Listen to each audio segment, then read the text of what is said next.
Good morning, everybody, and welcome to Jason Mackey's First 10, a quick hit podcast to get you ready for today. Hope you had a wonderful Memorial Day. I know I did. Back to it today with a little Steelers OTAs. That's going to be our lead topic today, but also going to discuss a little bit Pirates in Detroit, a big series against the American League, actually a big road trip against the American League with the Blue Jays looming this weekend. Want to talk about a few things there, as well as a meetup that we had with the Pirates 1979 World Series team over the weekend and a couple stories to come from that. But first, want to remind you that we are sponsored by the North Shore Tavern. You don't have to be a baseball fan to love it there. The interior is wall-to-wall Pirates. Their appetizers, entrees, cocktails, and of course, steak and seafood on a sizzling lava stone.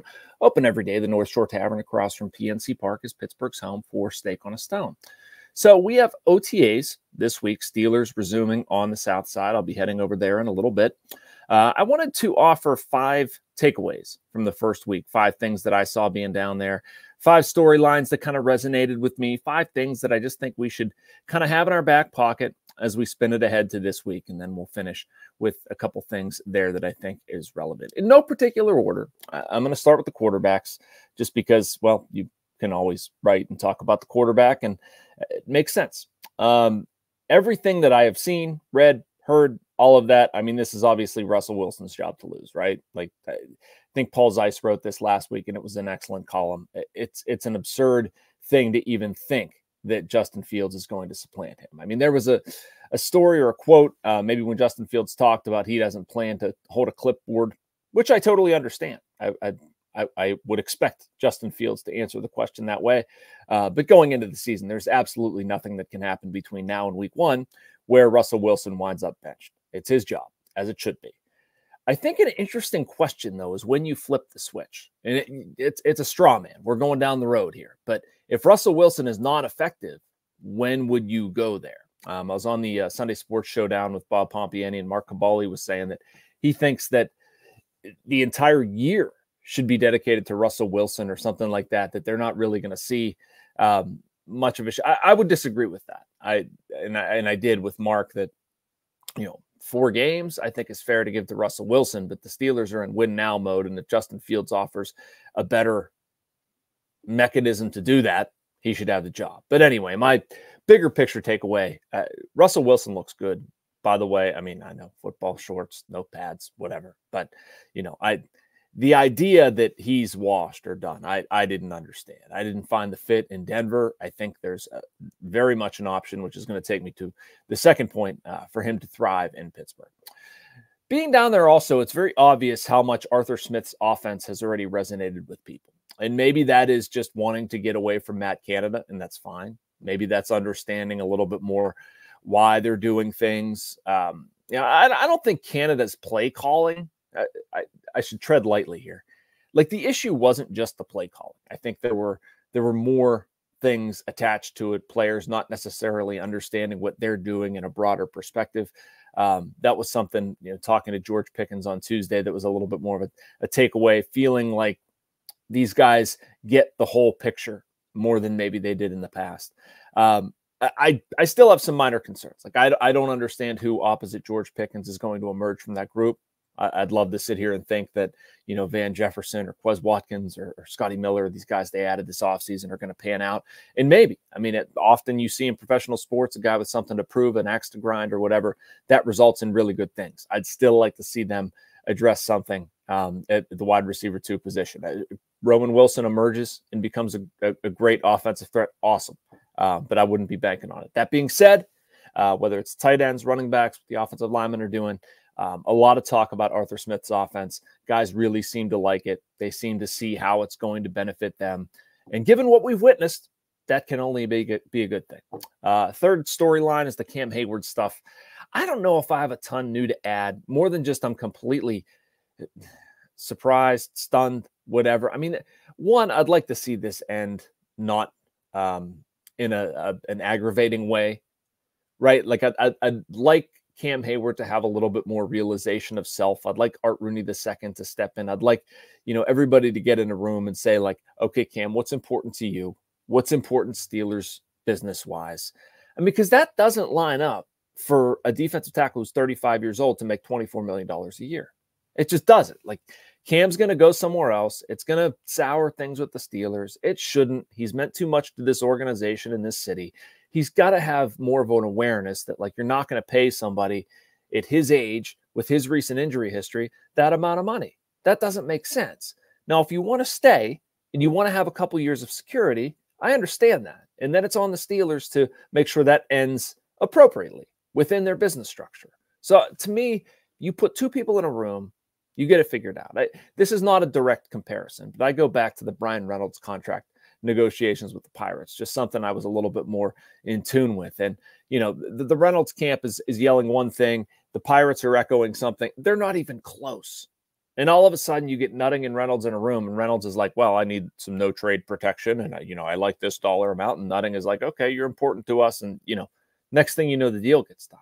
Like, strip away all the nonsense and just get in a room. All right, offensive line-wise, I think it's an interesting storyline.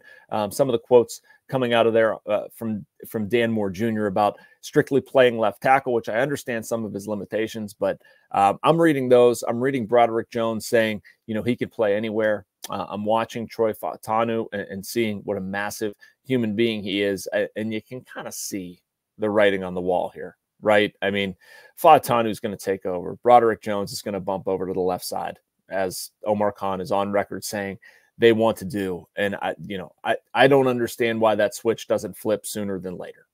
Dan Moore is on an expiring contract. You have young offensive linemen looking to grow together. So what are we doing here?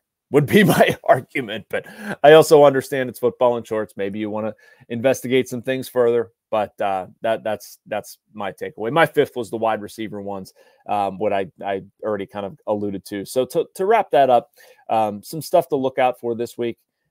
Slot corner in the defensive back situation in general, I think is something I'm going to be paying attention to a little bit more, see who can maybe emerge from that group. Again, it's tough in football in shorts, but I put a little bit more stock into the skill position guys in those battles than I would the offensive line.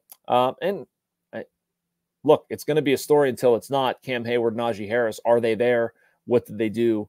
Najee declined an interview request. They're not required to talk now, so I don't know if it's a formal interview request, but he did not speak. Probably wouldn't expect him to speak this week, but who knows? Something else to follow. All right, so we got Pirates in Detroit. Going to wrap this up fairly quickly. Jared Jones tonight, Paul Skeens on Wednesday. I think this is pretty big. They have not played well in interleague play, 4-10. Couple storylines to watch there. Joey Bart with the left thumb, Martin Perez with the hip. Two possible moves. Anyway, you could bring Henry Davis up. You could bring Quinn Priester up. I'm not saying that they're coming up. I have not investigated that enough to give you that answer on firm footing, but those would certainly be the most logical replacements. Henry Davis in AAA has been absolutely outstanding. Was hitting .366 with 6 homers, 12 ribs over his past 11 games. Quinn Priester on Sunday was outstanding. 7 innings, 1 hit, no runs, a walk, and 3 strikeouts. I think you're going to see Priester before too long. You'd ideally at this point like to trade Martin Perez and Quinn becomes your 5. But Perez with the hip has not pitched particularly well outside of the first month. You need the hip to be better, and you need to get the performance back. I think it's going to be an interesting or complicated situation whenever Henry does come back. I mean, and Henry does need to come back, and he's hitting, and he's earning his ticket back here. So great. But, does Joey Bart move somewhere? I don't know. Does he has Monty Grandal moved somewhere? I don't think so. I don't like the argument of moving Henry Davis to first base. I've been on this podcast saying that. I have heard internally like he's their most highly regarded catcher metrically. That doesn't mean he's winning a Gold Glove, but it does mean he's doing something right. And I wouldn't disrupt that. He's probably the future at the position, at least some portion of the future at the position. I'm sorry, I'm not screwing with him at first base. If I need to patch a hole, which I may not need to, Connor Joe may be just fine there. I'm probably going to look at it with Joey Bart or something. And as of May 28th, at 8:32 in the morning, which is when I'm recording this, Rowdy Tellez is still on the roster, at least publicly. A little surprised by that, but here we are. They don't need to make the move now. So we'll see. Good meeting over the weekend with the 79 World Series team. You can read 2 stories from there. One is just I am completely and continually amazed that Dave Parker is not in the Hall of Fame. You can look at his credentials.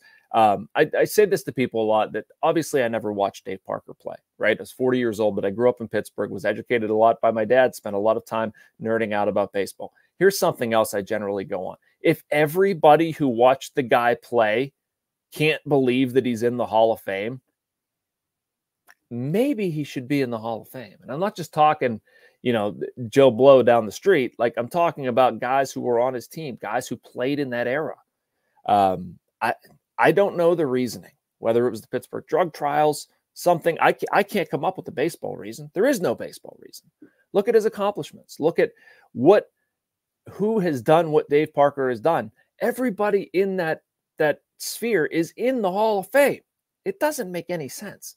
So anyway, you can read that. You can function like me and just be continually amazed, surprised, irritated. I don't know. Got an email about Elroy Face. Sure, he could be in. Al Oliver, he could be in. I think both are valid cases. I'd put Dave Parker ahead of both of them, though. And in a funny piece, just to wrap it up, is some differences in pitching. I won't spoil it, but the old-time group, go figure, doesn't necessarily agree with the way things are done now. I kind of fall in between. I understand why they're done the way they are. I don't have to like it. I kind of wish it would go back. I don't think it will. But it's cultural more than anything. It's not just in Pittsburgh. It's everywhere. Thank you for watching. Make sure you like and subscribe. You can get all of this content and more from our Post-Gazette writers and reporters. Be back to you back in this same space time tomorrow. Talk to you then.